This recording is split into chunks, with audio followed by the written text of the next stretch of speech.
자비로우신 주님, 오늘도 주님 앞에 서서 주님의 은혜에 감격하고 그 사랑에 목이 메입니다. 그 은혜를 생각할 때마다 설명할 수도 없고 측량할 수도 없는 놀라운 은혜임을 고백하지 않을 수가 없습니다. 우리를 사랑하셔서 아들을 보내주시고 십자가에 죽기까지 사랑하신 그 사랑, 일평생 잊지 않고 그 사랑을 따라 살아갈 수 있도록 인도하여 주시옵소서. 오늘도 주의 말씀을 듣기를 원합니다. 사모하는 영혼들을 만족시켜 주시옵소서. 예수님의 이름으로 기도합니다. 하나님의 말씀 히브리서 13장 1절부터 6절까지입니다.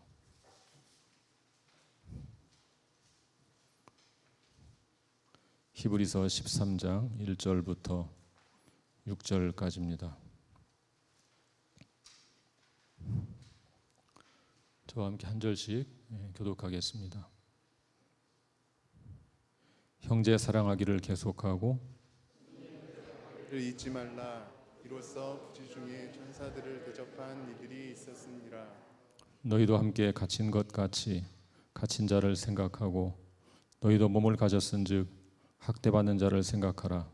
모든 사랑은 결혼을 여기고 순서를 더럽히지 않게 하라. 음행하는 자들과 가늠하는 자 하나님이 심판하시리라.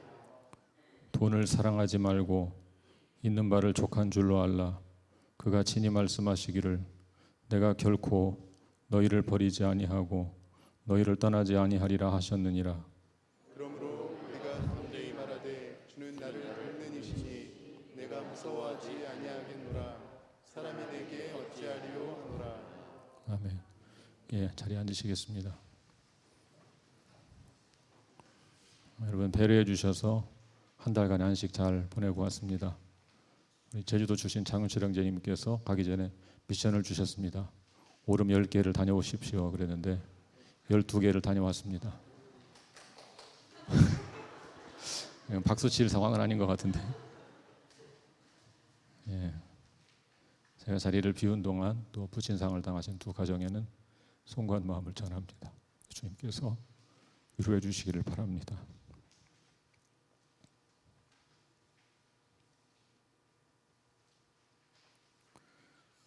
오늘 본문은 히브리서 13장인데요. 매일 성경에 내일 본문, 월요일 본문에 해당됩니다. 히브리서가 다음 주 주에 끝나기 때문에 히브리서의 메시지를 정리하는 의미에서 이 본문을 선택했습니다.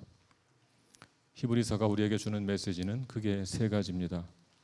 첫째, 히브리서는 폐괴 위험에 직면한 성도들에게 그리스도의 우월성을 선포합니다.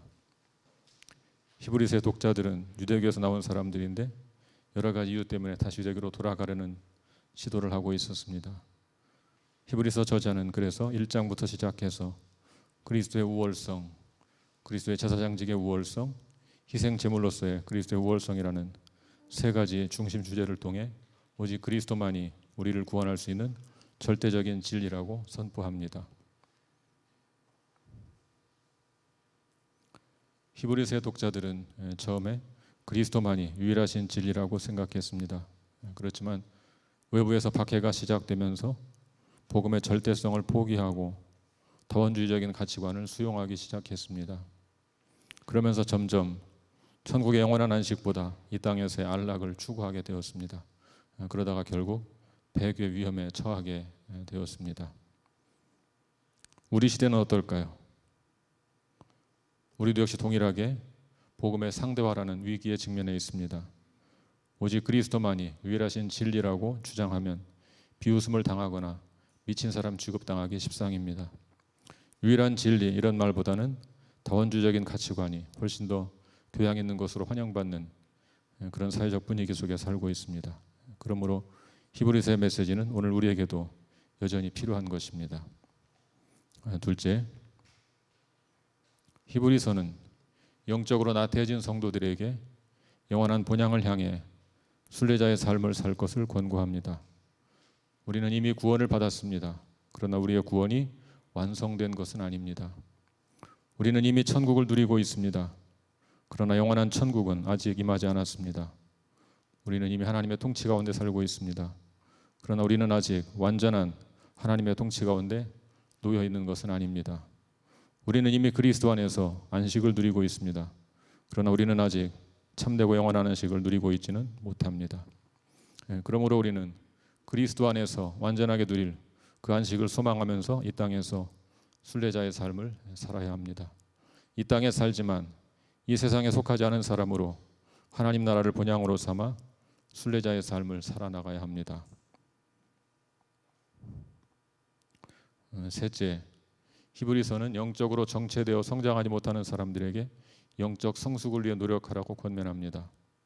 영적 정체는 단순히 영적으로 성장하지 못하는 것으로 그치지 않습니다. 처음에는 정체되어 있다가 나중에는 퇴보합니다. 여러분, 자전거를 타시다가 페달에서 발을 떼도 한동안 일정한 속도로 갑니다. 그렇지만 계속 페달을 구르지 않으면 결국 속도가 떨어지고 멈추게 되어 있습니다. 마찬가지입니다. 그러다가 결국 믿음을 떠나는 경우도 존재하는 것입니다. 히브리서 독자 가운데는 실제로 거의 그런 위험에 처한 사람들도 존재했습니다. 이 문제는 당시 히브리서 독자들만의 문제가 아닙니다. 오늘 우리도 영적 성장을 위해 힘쓰고 노력해야 합니다. 물론 그런 노력은 단지 우리의 의지만으로 되는 것은 아닙니다. 성령의 도우심을 따라 말씀에 귀를 기울이고 성도 간의 교제를 통해 서로 격려해야 합니다. 우리를 온전케 하시는 예수님을 바라보며 앞으로 한 걸음씩 나아가야 합니다.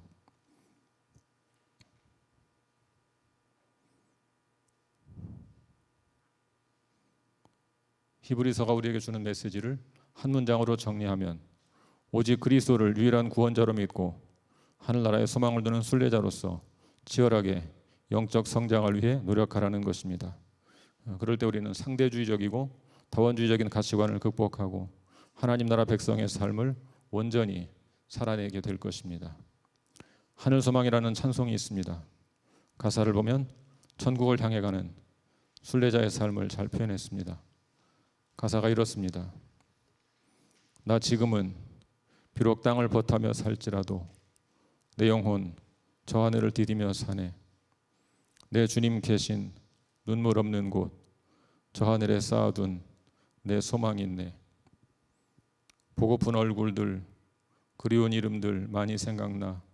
때로 가슴 저리도록 기다려지는 곳 내 아버지 너른 품 날 맞으시는 저 하늘에 쌓아둔 내 소망이 있네. 주님 그 나라 이를 때까지 순례의 걸음 멈추지 않으며 어떤 시련이라도 나 두렵지 않네. 주와 함께 걷는 이 길에. 우리 그리스도인들은 천국의 소망을 두고 살아가는 순례자입니다. 히브리서는 우리가 천국의 소망을 두고 살아가는 새 언약의 공동체임을 다시 한번 일깨워 주고 있습니다. 우리는 흔들리지 않는 나라를 상속받은 사람들입니다. 그러므로 우리는 오직 예수 그리스도만 바라보고 믿음으로 이 순례의 길을 계속 걸어야 합니다. 오늘 본문의 말씀은 천국의 소망을 두고 살아가는 새 언약의 공동체인 우리가 일상생활 속에서 어떤 삶을 살아야 할 것인가를 가르쳐 주고 있습니다. 천국 백성의 삶은 결코 일상생활과 분리된 삶을 가리키지 않습니다. 때로 천국을 사모한다는 핑계로 시한부 종말론자가 되어서 가정생활과 직장생활과 같은 일상생활을 완전히 팽개치는 사람도 있지만 성경은 결코 그런 삶을 권하지 않습니다. 오히려 성경은 천국을 소망할수록 일상생활을 바르게 하라고 강조하고 있습니다. 오늘 본문의 말씀은 천국 백성 일상적인 삶을 크게 세 가지로 전합니다. 첫째는 형제를 사랑하라는 말씀이고, 둘째는 결혼 제도를 충실하게 지키라는 말씀이며, 셋째는 돈을 사랑하지 말고 있는 바를 족한 줄로 여기라는 말씀입니다. 첫째로 천국 백성은 형제를 사랑하며 살아야 합니다. 우리 1절, 2절, 3절을 같이 읽어보겠습니다. 부문 1, 2, 3절 같이 읽어보겠습니다. 같이 읽습니다. 시작. 형제 사랑하기를 계속하고 손님 대접하기를 잊지 말라. 이로써 부지 중에 천사들을 대접한 이들이 있었느니라. 너희도 함께 갇힌 것 같이 갇힌 자를 생각하고 너희도 몸을 가졌은즉 학대받는 자를 생각하라. 사랑은 성경 전체에서 가장 중요한 주제입니다. 예수님은 모든 율법을 하나님을 사랑하고 이웃을 사랑하라는 두 계명으로 요약하셨습니다. 사도 바울은 믿음과 소망과 사랑 중에 제일은 사랑이라고 선언했습니다. 신약 성경은 자주 서로 사랑하라고 권면합니다.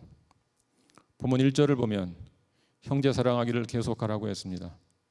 어색한 느낌이 있죠. 보통은 뭐라고 기록합니까? 형제를 사랑하라 이렇게 기록하는 것이 일반적이죠. 형제 사랑을 계속하라고 말했습니다. 계속하라는 말의 의미가 무엇입니까? 이미 하고 있는 것을 전제하는 것입니다. 이미 하고 있다는 거예요. 이미 하고 있는 것을 중단하지 말고 계속하라 그런 말입니다. 형제 사랑은 일시적인 감정에 따라 할 일이 아닙니다. 우리 한국교회 문제 가운데 한 가지는 형제 사랑조차도 이벤트로 만들어서 행사처럼 진행한다는 것입니다. 형제 사랑을 실천할 때 제일 중요한 것은 지속적으로 하는 것입니다. 우리 교회가 개척 초기부터 장애인 반찬 봉사를 시작해서 지금까지 계속하고 있습니다. 그렇게 중단하지 말고 계속하라는 뜻입니다. 코로나 팬데믹이 장기화되면서 이웃을 향한 봉사를 조금 더 늘렸습니다. 1+1 나눔데이, 독거노인 전화봉사, 환경위화를 새롭게 시작했습니다.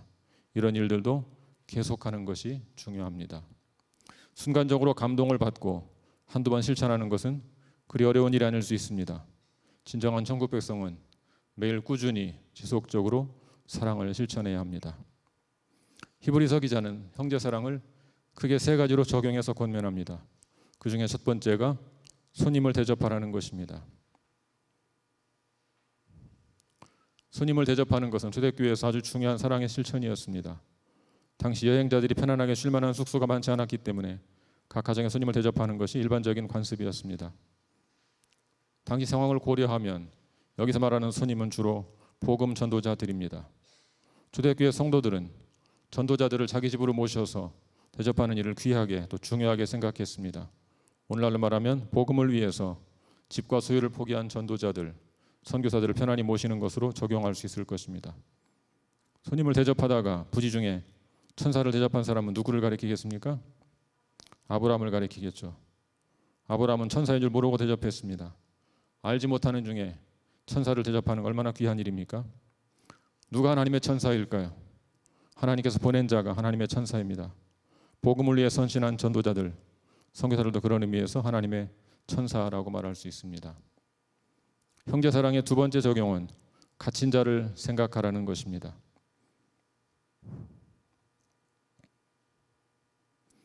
오늘 우리 한국 사회에서는 복음을 위해 갇힌 자가 그리 많지 않아서 이 말씀이 마음에 닿지 않을 수 있습니다. 그렇지만 초대교회에는 복음을 위해서 갇힌 자들이 많이 있었습니다. 지금도 공산권에서는 복음을 위해 살다가 갇힌 자들이 있습니다. 저도 중국에서 성경을 가르치다가 공안에게 체포되어서 조사를 받은 적이 있었습니다. 제가 외국인이기 때문에 금방 조사받고 벌금 내고 풀려났지만 동역하던 중국 사람들은 오랫동안 고초를 당했습니다. 그런 형제들을 기억하고 기도해야 합니다. 어떻게 그들을 기억해야 합니까? 마치 우리도 함께 갇힌 자처럼, 나도 함께 갇힌 자처럼 그들을 살피고 기억하라고 했습니다.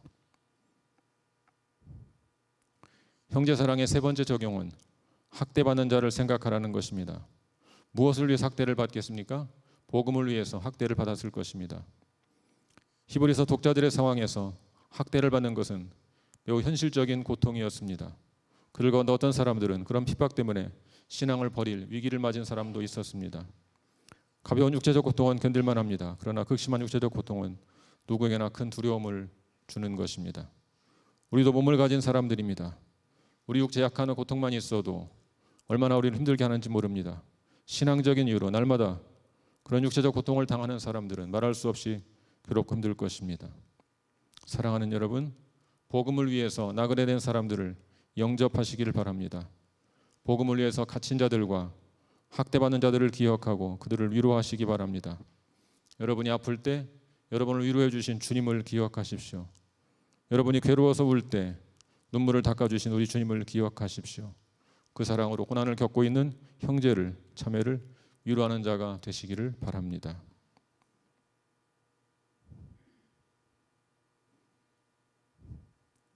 형제 사랑은 추상적인 것이 아닙니다.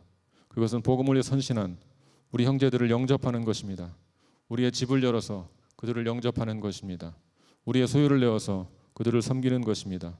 복음을 위해 갇히고 복음을 위해 학대받는 우리 형제들과 함께 주 안에서 연대하는 것입니다. 주님의 복음을 위해 살다가 고통당하는 선교사들과 현지인 동역자들을 기억하고 기도해야 합니다. 그들을 우리 형제로 여기고 도움이 필요할 때 기도와 헌금으로 지원해야 합니다. 우리 교회에서 북한에 세운 지하교회에서도 몇 분의 형제와 자매가 감옥에 갇혔던 적이 있었습니다. 그들을 기억하고 기도하고 돕는 것이 바로 형제를 사랑하는 것입니다. 그 형제 사랑을 지금도 앞으로도 계속해야 합니다.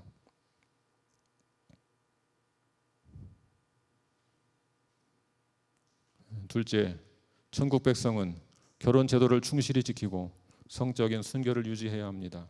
우리 4절 말씀을 같이 보겠습니다. 4절 말씀 같이 읽겠습니다. 시작. 모든 사람은 결혼을 귀히 여기고 침소를 더럽히지 않게 하라. 음행하는 자들과 간음하는 자들을 하나님이 심판하시리라. 하나님 나라를 소망하는 전국 백성은 결혼 제도를 신실하게 지켜야 합니다.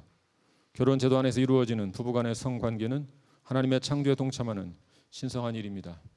하나님은 남자와 여자를 창조하시고 그들로 가정을 이루게 하셨습니다. 더 나아가 그들에게 생육하고 번성하라고 축복하셨습니다. 그러므로 결혼과 성적 순결은 천국 백성에게 참으로 중요한 것입니다. 오늘 우리 시대는 결혼을 귀하게 여기지 않습니다. 젊은이들 사이에서는 혼전 동거가 흔하게 벌어지고 있습니다. 혼의 정사, 혼의 출산이 빈번하게 벌어집니다. 결혼 제도를 무시하고 성적 순결을 가볍게 생각하는 것이 오늘 우리 시대의 추세입니다. 그러나 우리는 천국 백성입니다. 비록 이 땅에 발을 딛고 살지만 우리의 시민권은 저 하늘에 있습니다. 그러므로 우리는 이 세상의 추세를 따르지 않습니다. 아무리 세상이 결혼을 가볍게 생각해도 우리 그리스도인들은 결혼을 거룩한 것으로 여겨야 합니다. 아무리 혼의 정사가 빈번하게 벌어진다고 해도 우리는 마땅히 그런 것을 거부해야만 합니다. 왜 그래야 합니까? 우리 아버지이신 하나님께서 싫어하시는 일이기 때문입니다. 하나님은 음행하는 자들과 간음하는 자들을 심판하실 것입니다. 천국 백성은 하늘아버지의 가치관을 따라 사는 사람들입니다.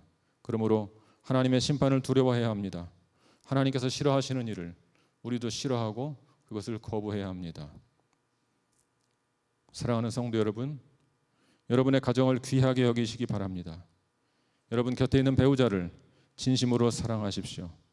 여러분이 몸과 마음을 다해 사랑할 대상은 곁에 있는 배우자 한 사람밖에 없다는 사실을 기억하십시오. 결혼하지 않은 분들은 결혼할 때까지 성적인 순결을 지키시기 바랍니다. 혹시 지키지 못했다면 돌이켜 간절히 전심으로 회개하고 지금부터라도 순결을 지키시기 바랍니다. 아무리 세상 사람들이 순결을 우습게 생각해도 우리 그리스도인들은 그런 세상적 가치관을 거부하고 하나님 말씀을 따라 살아야 합니다. 결혼하신 분들에게 특별히 부탁합니다. 여러분의 곁에 있는 배우자는 하나님이 주신 은혜의 선물입니다. 하늘에서 내려온 선물입니다. 하나님의 유업을 함께 받을 사람입니다. 결코 다른 사람을 곁눈질하거나 바라보지 마십시오. 지금 내 곁에 있는 사람을 하나님이 나를 위해 보내신 천사로 여기십시오. 그의 손을 잡고 주께서 허락하신 믿음의 순례길을 끝까지 함께 걸으시기를 축복합니다. 셋째, 천국 백성은 돈을 사랑하지 말고 있는 바를 족한 줄로 알아야 합니다. 5절, 6절을 같이 읽어보겠습니다.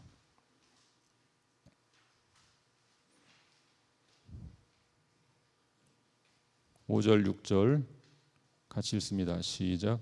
돈을 사랑하지 말고 있는 바를 족한 줄로 알라.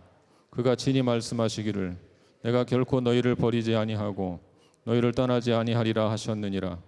그러므로 우리가 담대히 말하되 주는 나를 돕는 이시니 내가 무서워하지 아니하겠노라. 사람이 내게 어찌하리요 하노라. 천국 백성은 돈을 사랑하지 말아야 합니다. 돈을 사랑하는 사람은 돈을 의지하고 돈에 매일 수밖에 없습니다.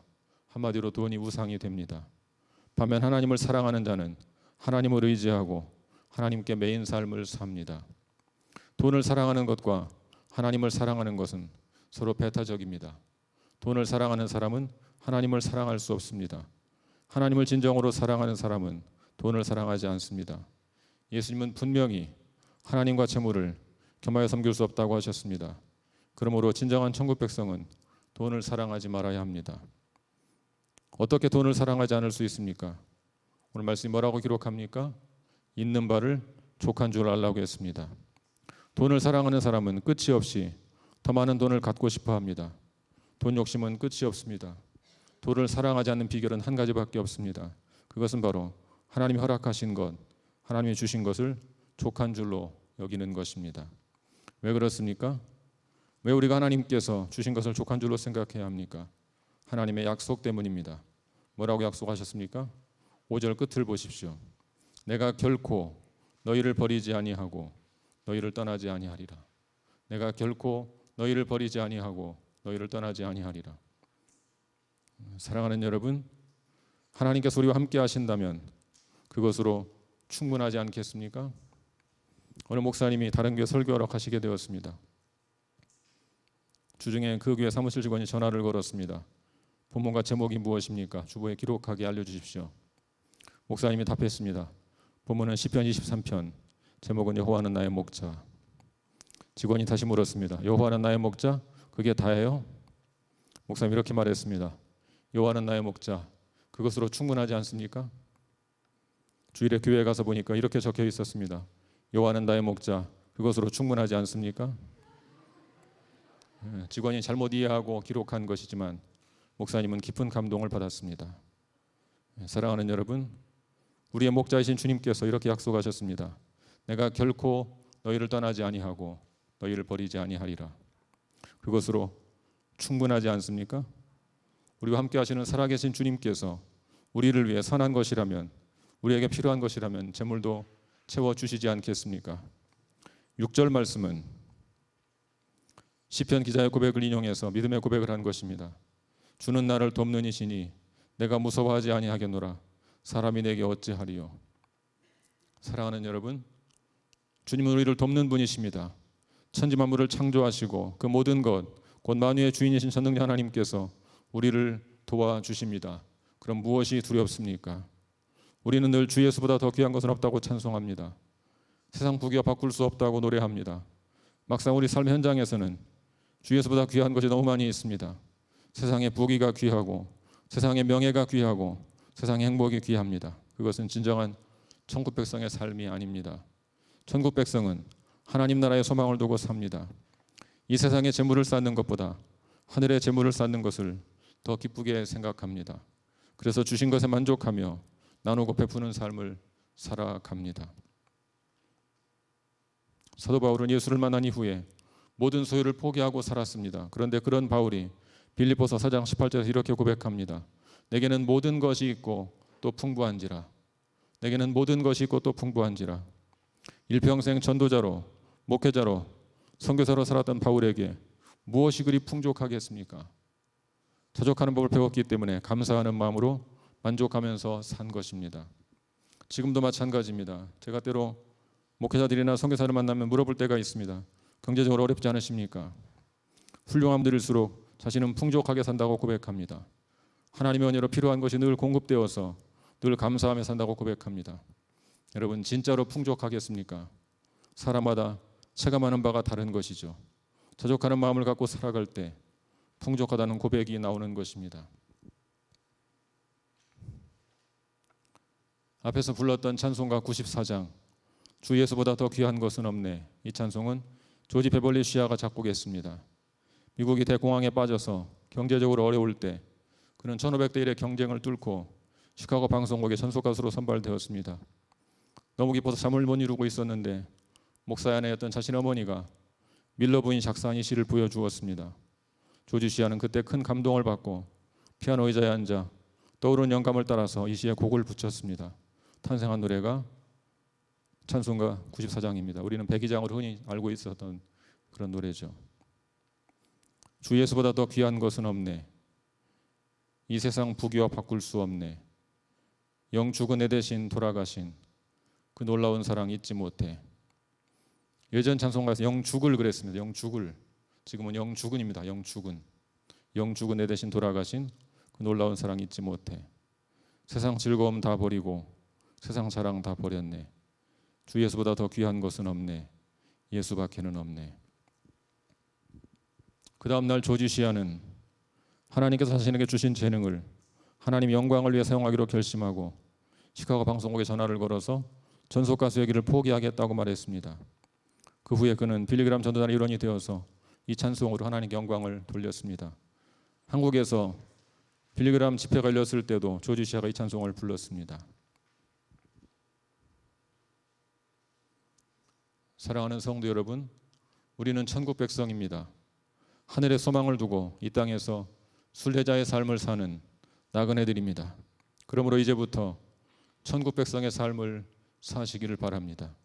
아니, 천국 백성의 삶을 계속하시기를 바랍니다. 천국 백성이라고 해서 이 땅의 삶을 무시하라는 말이 아닙니다. 오히려 매일 살아가는 일상의 삶에서 천국 백성으로 말씀을 지키며 복음의 진리를 전하며 살라는 말입니다. 여러분 주변에 고난당한 형제나 자매가 있습니까? 그를 기억하고 그를 돌아보십시오. 천국 백성의 삶은 고난당하는 형제를 사랑하는 삶입니다. 그 사랑을 계속하십시오. 결혼을 귀하게 여기고 성적인 순결을 지키시기를 바랍니다. 그것이 천국 백성의 삶입니다. 돈을 사랑하지 말고 주신 것을 만족하게 여기시기 바랍니다. 주 예수보다 더 귀한 것이 없다고 일상의 삶에서 매일 고백하며 그 믿음으로 감사하며 사는 것이 바로 천국 백성의 삶입니다. 저와 여러분 모두가 이 말씀대로 진정한 천국 백성으로 살아가기를, 아니 그 삶을 계속하시기를 우리 주님의 이름으로 간절히 축원합니다. 같이 기도하겠습니다.